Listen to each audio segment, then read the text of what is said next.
Fala galera! Dizem que o novo nada mais é do que o velho bem esquecido. Contudo, existe uma linha tênue entre as semelhanças de ideias criativas e o plágio nítido. Mas será que qualquer referência deve ser considerada apropriação? Tem vezes que criadores usam propositalmente um ritmo específico na música ou um personagem em um filme para homenagear a memória de outro criador.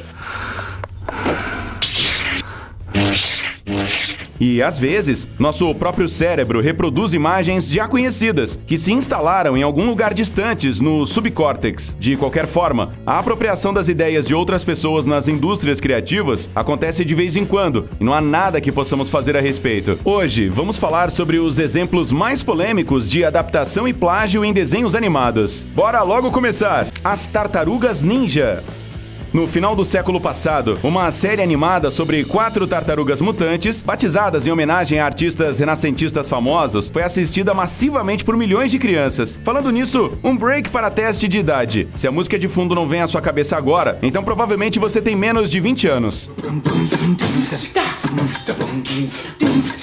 Poucas pessoas sabem que a história da criação desses heróis está amplamente ligada a outro personagem famoso de quadrinhos, o Demolidor. Primeiramente, os criadores das Tartarugas Ninja gostavam bastante do estilo de Frank Miller, o autor das histórias em quadrinhos da Marvel. Em segundo lugar, eles incorporaram em sua própria história muitas referências a eventos e nomes de Demolidor. Por exemplo, o nome do mestre Splinter foi escolhido como uma adaptação do mentor do protagonista em Demolidor, chamado Stick. Até mesmo o inimigo do quarteto, o Clã do Pé, é uma referência ao clã de vilões Tentáculo, dos quadrinhos da Marvel. Mas será que devemos considerar tudo isso plágio? A resposta é não. Esta é uma prática comum de referências e charadas que é especialmente popular no mundo dos quadrinhos e filmes de super-heróis. Mas se não estamos falando sobre interseções de tramas ou trocadilhos, então em outros casos os autores não hesitam em pedir emprestado tudo sem disfarces, como aconteceu com a série Esquadrão Tubarão. A série animada foi lançada no auge da popularidade das Tartarugas Ninja e falava sobre adolescentes que se transformaram em tubarões e dedicaram suas vidas ao combate ao crime. Um pouquinho mais tarde, em 1996, também se juntaram a eles os Dinovengers, que, claro, não poderia deixar de ser um quarteto. Scooby-Doo.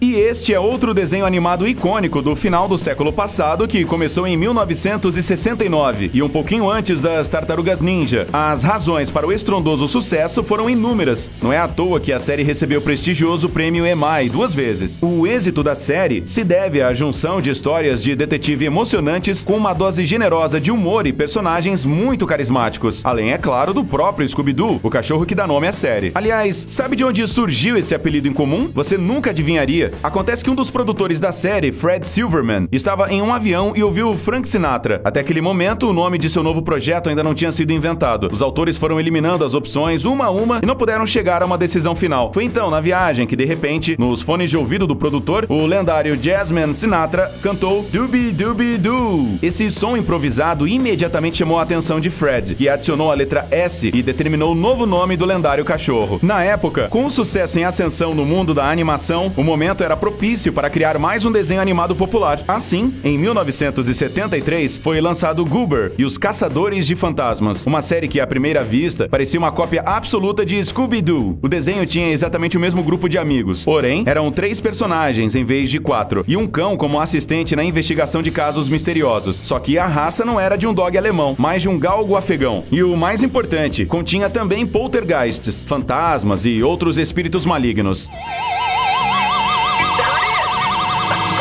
Não havia alguma diferença entre os enredos dos 2 desenhos animados. Por exemplo, de acordo com a história de Goober, os fantasmas reais os ajudavam a procurar os falsos, e o cão desta série era capaz de tornar invisível e falava perfeitamente na linguagem humana. No entanto, era óbvio que isso foi acrescentado para deixar a série animada um pouquinho diferente e distrair os espectadores sobre as semelhanças. Gravity Falls, um verão de mistérios.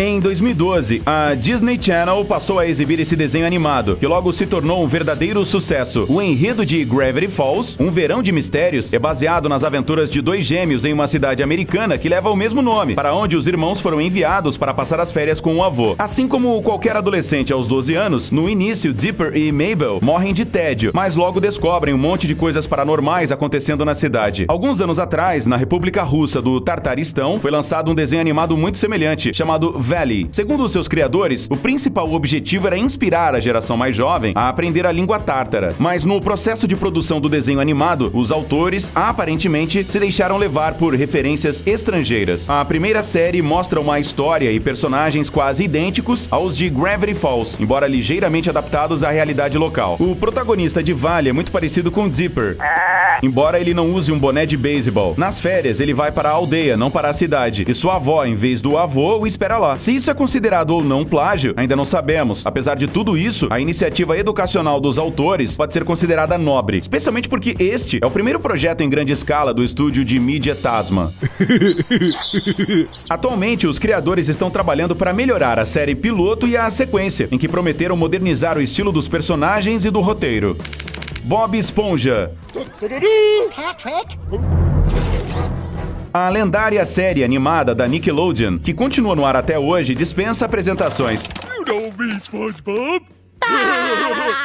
Ela se tornou um dos projetos de maior sucesso para o canal, apesar de seu orçamento relativamente modesto. Mais de 10 anos atrás, uma estatueta do protagonista Bob Esponja apareceu no Museu de Cera Madame Tussauds, de Nova York. Não dá pra negar que isso é uma conquista rara para um personagem de desenho animado infantil. O interessante é que alguns dos enredos desta série têm um significado muito mais profundo do que comumente se acredita. Um dos fatos surpreendentes é que muitos fãs de Bob Esponja realmente acreditam que os 7 personagens principais representam os pecados capitais. Seria assim: Patrick é a representação da preguiça. Lula Molusco não sabe como controlar a raiva. O Sr. Siriguejo é conhecido pela ganância. E Gary é bem guloso. Com relação aos outros personagens, você pode adivinhar seus pecados e deixar seu palpite nos comentários do vídeo. Assim, essa série de sucesso foi traduzida para mais de 50 idiomas, do português ao vietnamita. Gostas dos hambúrgueres suculentos, não gostas? You thích Krabby Patty, phải không chú Squidward? A China é um dos poucos países onde Bob Esponja não foi exibido na televisão. Alguns entusiastas amadores decidiram corrigir essa injustiça e desenharam sua própria adaptação da série animada, movendo o cenário de sua ação para um país asiático. Claro, não foi mostrado oficialmente em nenhum lugar.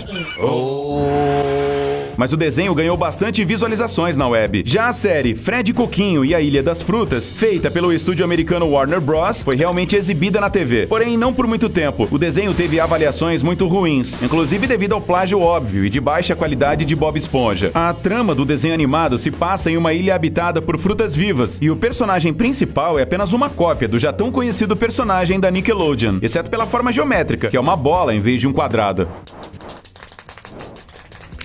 Hora de Aventura. Esse sucesso animado do Cartoon Network foi lançado há 10 anos e conquistou imediatamente o coração não só das crianças, mas também dos adultos. Really quiet.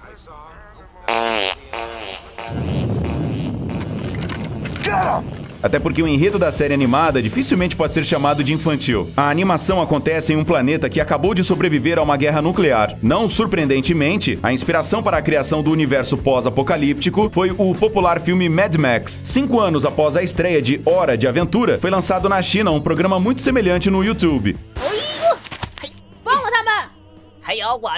O mais curioso foi que, em vez de críticas implacáveis e acusações de plágio, muitos fãs da série de animação original falaram positivamente sobre seu remake asiático. O desenho se chama The Legends of Lucky Pie, e seu universo e personagens, em alguns lugares, realmente parecem ter sido copiados do homólogo americano.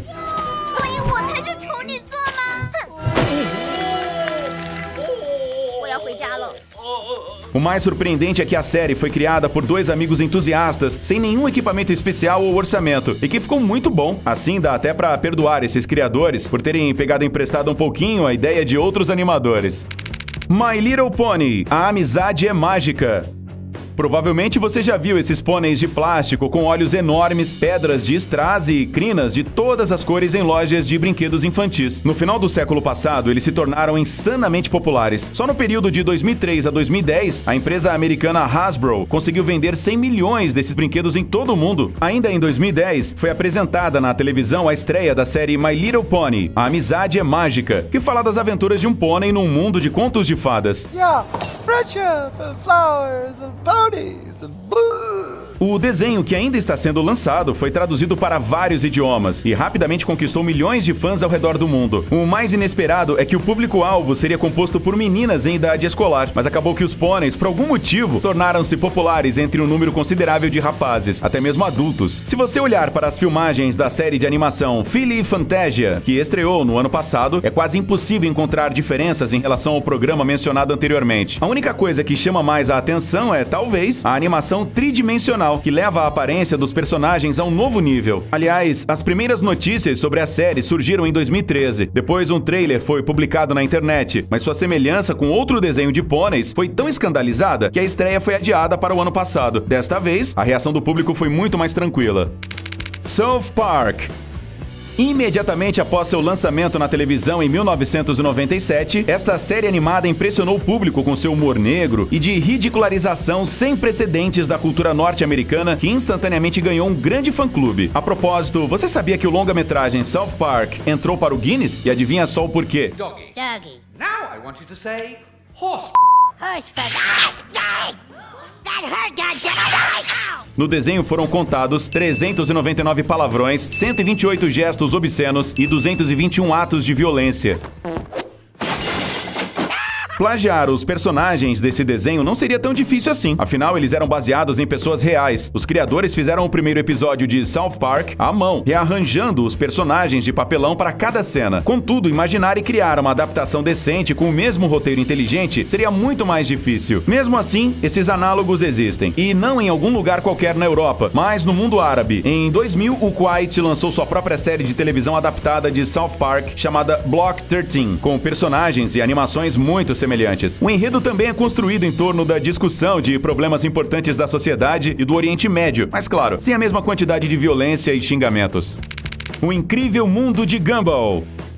E, por fim, deixamos a adaptação mais plágio já vista. Desde 2011, o Cartoon Network lança uma série animada sobre a vida de um gato chamado Gumball Watterson e seu irmão adotivo Darwin, um peixinho dourado. Eles sempre estão juntos na escola e constantemente se encontram em situações difíceis. Ou seja, um enredo de desenho animado clássico. Parece simples, mas por trás dessa história completamente banal, há muito sarcasmo que provavelmente só adultos entendem. Essa série animada, aliás, tem recebido muitos prêmios das academias de cinema britânicas, o que diz muito sobre sua qualidade. Só que na China foi decidido fazer sua própria versão de Gumball e lançaram em 2015 sua série de animação chamada Miracle Star. Os criadores mudaram os nomes e afiliações biológicas dos personagens, por exemplo, usando uma cabra em vez de um gato, mas as semelhanças continuam óbvias. Tanto que, se você comparar alguns episódios, cena por cena, eles se coincidirão entre si em vários quesitos. Normalmente, os criadores de conteúdo protegido por direitos autorais, neste caso, vão aos tribunais e fazem escândalos, mas definitivamente o Cartoon Network conseguiu sair dessa situação da maneira mais inteligente possível. Os autores do programa lançaram uma série inteira chamada Copycats, onde inseriram os personagens do análogo chinês na trama e ridicularizaram suas tentativas de serem como os protagonistas originais. Look at this.